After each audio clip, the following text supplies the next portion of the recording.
আজকে দেখেন একটা প্রথম আলোর পত্রিকা জুড়ে যে রিপোর্টটা শীর্ষস্থানীয় নেতারা কে কোন আসনে লড়ছেন তাতে তিনজনের ছবি দেওয়া হয়েছে।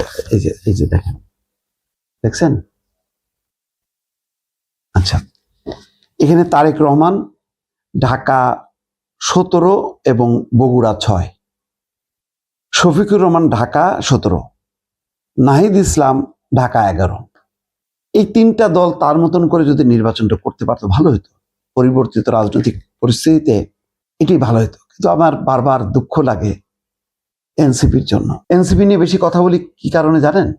এনসিপি তরুণ নেতা, তরুণ নেতৃত্ব তাদের ধ্বংসের জন্য না, কারেকশনের জন্য। কারণ চূড়ান্ত ভরাডুবিটা করে ফেললো কিন্তু তারা। আজকে দেখেন, এই যে তিনজন মানুষ, তিনটা জোট হয়ে যদি নির্বাচন হইতো তাহলে কি হতো? তারেক রহমানকে ঘিরে গণতান্ত্রিক জাতীয়তাবাদী শক্তির এবং একটা মোর্চা, শফিকুর রহমানকে ঘিরে ইসলামী ভাবধারা বা ধর্মীয় ভাবধারার একটা মোর্চা জোট, আর নাহিদ ইসলামকে ঘিরে তরুণ প্রজন্মের একটা আশা আকাঙ্ক্ষার প্রতীক হইতে পারত। সেটা তারা অনেকখানি আগায় যেত। মনে করেন এনসিপি একটা আসনও পাইল না, কোনো সমস্যা নেই। তারা যদি 5%, 6% বা 10% ভোট পাইতো, এইটা মনে করেন একটা যাত্রা। এই যাত্রার উপর ভর করে দিনে দিনে বাড়তো আরো। আমি জাসদের কথা বলি, দেখেন জাসদ ছাত্রলীগ থেকে শুরু হয়েছে, ছাত্রলীগের একটা অংশ। সবাই মনে করছে দূর, এটা হইল নাকি। কিন্তু যখন নাকি তারা যাত্রা শুরু করছে তখন আওয়ামী লীগ থেকে বিভিন্ন জায়গা থেকে হইতে হইতে দিনে দিনে কিন্তু বাড়ি পেয়েছে। প্রথমেতে তারা নির্বাচন করে কয়টা, 2-3টা আসন বোধহয় ছিল তাদের 73-এ, আমি ঠিক খেয়াল নেই এই মুহূর্তে। আমি পরিসংখ্যানটা দেখলে মানে 5টা-6টা এরকম, এর বেশি না।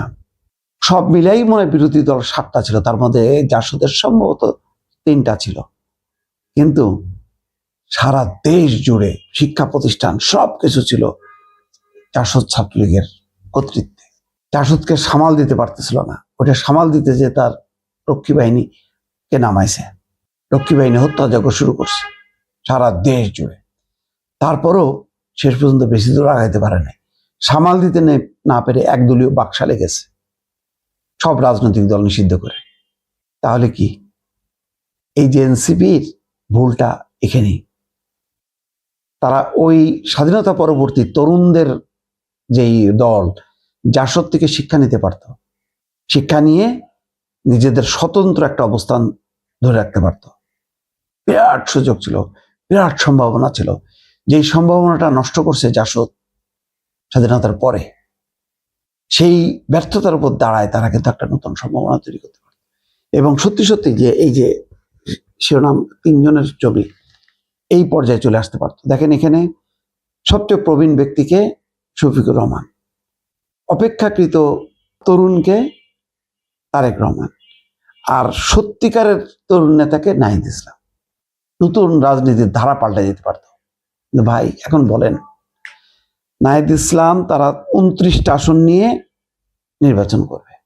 এই নির্বাচনের পর আর এই তিনজনের ছবি থাকবে না, 2জনের ছবি থাকবে।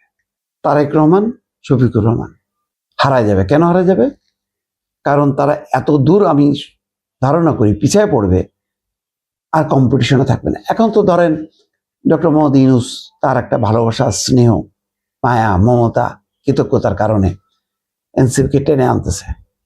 যেখানে দল হিসেবে ইসলামী আন্দোলন চলে আসার কথা, সেখানে চলে আসতেছে নাহিদ ইসলাম। কিন্তু নির্বাচনের পরে রাজনীতি কিন্তু পাল্টায় যাবে। তখন লড়াইটা হবে জামাত ভার্সেস বিএনপি, এবং আন্তর্জাতিক তাপে যদি আওয়ামী লীগ ইন করে তাহলে শক্তি দাঁড়াবে কিন্তু 3টা, বিএনপি, আওয়ামী লীগ, জামাত। হারায় যাবে। এই হারানোটা দরকার ছিল না, উচিত হয়নি, ডিজাস্টার হয়েছে।